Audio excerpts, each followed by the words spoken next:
રાત્રિ અને હાંસોટ રોડ ઉપર અજાણ્યા કાર ચાલકે બાઇક ચાલકને અડફેટે લીધો હતો. બાઇક ચાલક ગંભીર રીતે ઘવાયો હતો. સ્થાનિકો અકસ્માતને પગલે દોડી આવી ઇજાગ્રસ્ત ઈસમને 108ની મદદે સારવાર અર્થે ખસેડાયો હતો. અંકલેશ્વર હાંસોટ રોડ દિવસે દિવસે અકસ્માત ઝોન બની રહ્યો છે.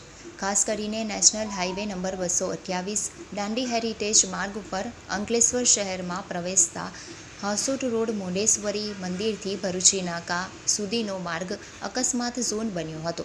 ગત રોજ સવારે ભીડભંજન હનુમાનજી મંદિર પાસે તો રાત્રિના 50 મીટર અંતરે સેફ્રોન ચોકડી પાસે અકસ્માત સર્જાયો હતો.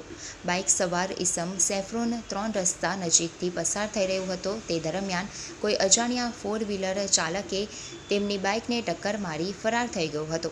બાઇક લઈ પટકાયેલા ઈસમ ગંભીર રીતે ઘવાયો હતો, જેને સ્થાનિક લોકો દોડી આવી મદદ કરી 108ની મદદથી સારવાર અર્થે ખસેડ્યો હતો. શહેરમાં પસાર થતા નેશનલ અને સ્ટેટ હાઈવે પર સ્પીડ બ્રેકર ના હોવા સાથે પસાર થતા બેકાબૂ વાહનો રોજ નાના મોટા અકસ્માત સર્જી રહ્યા છે, ત્યારે રાહદારીઓના જીવ પર પણ જોખમ ઊભું થઈ રહ્યું છે.